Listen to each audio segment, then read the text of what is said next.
This presentation is going to be on energy. The first two quarters you learn chemical science, so the third and fourth quarters you're going to be learning about physical science, beginning with energy. So what exactly is energy? Energy is the ability to do work. And a little bit later we're going to talk about what doing work really is.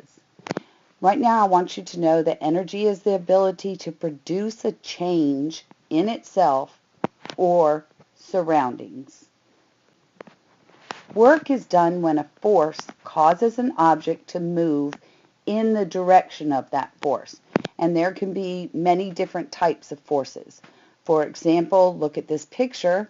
The baseball player does work on his bat by exerting a force on it.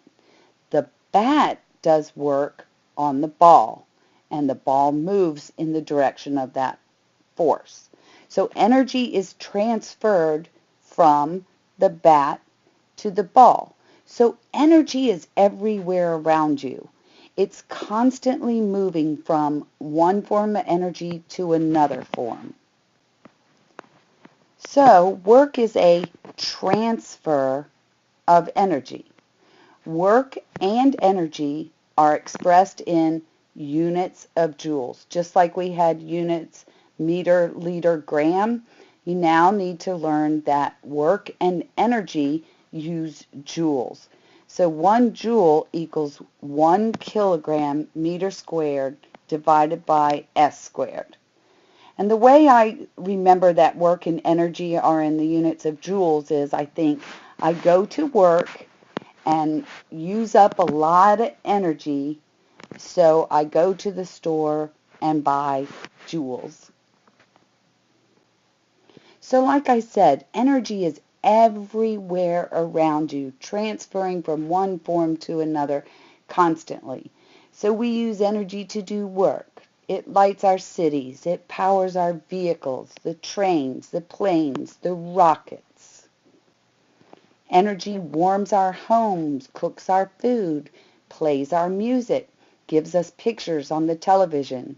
Energy powers machinery in factories and tractors on a farm. Everywhere you look around you, you can see energy everywhere taking place and moving from one type of energy to another.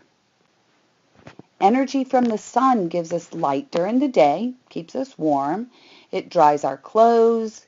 It helps plants grow because that radiant energy from the sun comes down and is absorbed by the chlorophyll in the chloroplast. And photosynthesis takes place, turning carbon dioxide and water. That radiant energy turns into chemical energy when that chemical reaction takes place, and it creates glucose and oxygen. So that glucose is the stored chemical energy stored in that plant.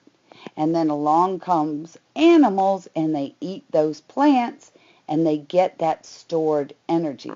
Then along may come a predator who might eat that prey, and then that gives them more energy. So food is a chemical energy. Okay, so again, energy is defined as the ability to do work. When you do work on an object, you make the object move. This is very important because if that object doesn't move, no work was done on it. So imagine a huge rock, and I walk up to it and I try to push that rock out of the way, but it's just too big and I can't do it. I try until my muscles are sore. I am so tired from pushing it. But if someone says, did you do work on that rock? As much as I would want to say yes, because as tired as I am, I would have to say no, because the rock did not move. So the object has to have that force. I was putting a force on the rock, but since it didn't move, no work occurred. All objects in motion possess kinetic energy.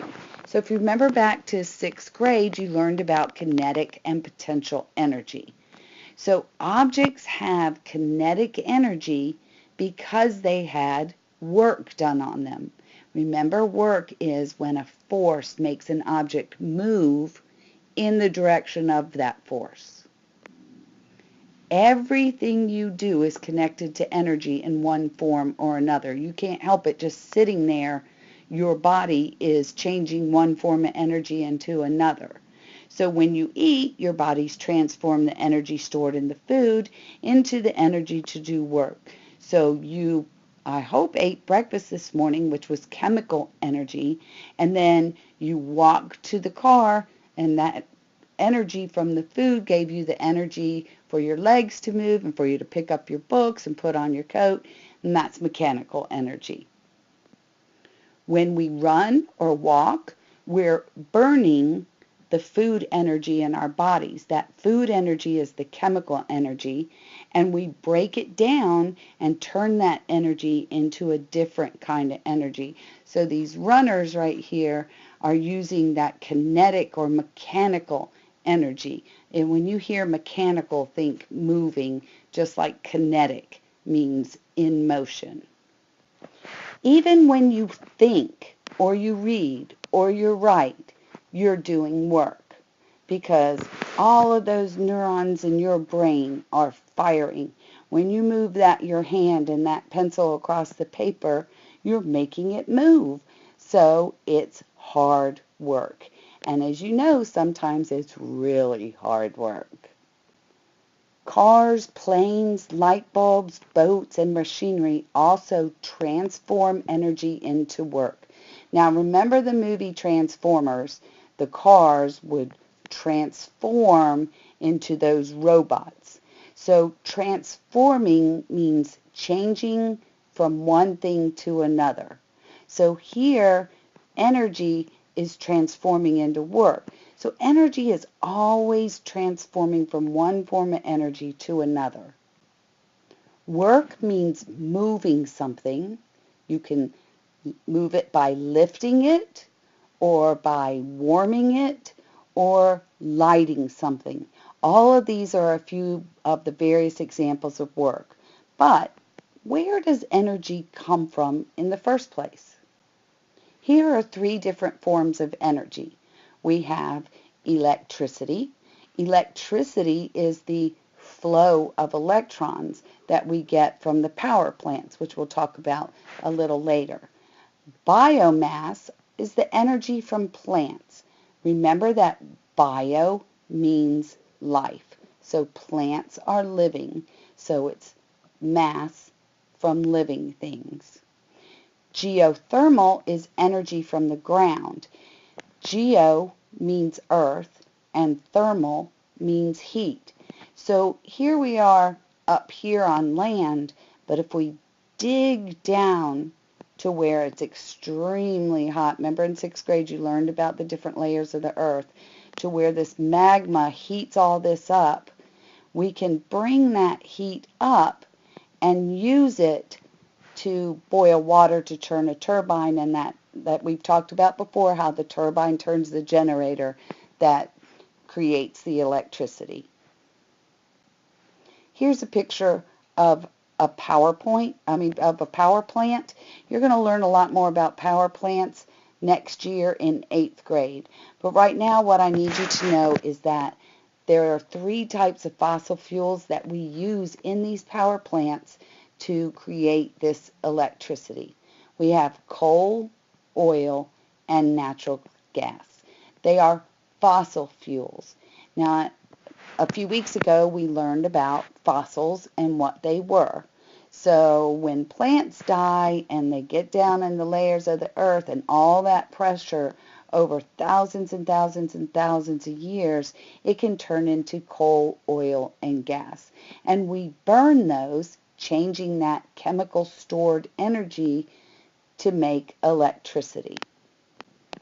One of the problems with the fossil fuels are they're non-renewable sources of energy. They are going to run out one day. Hydropower, on the other hand, is a renewable resource of energy.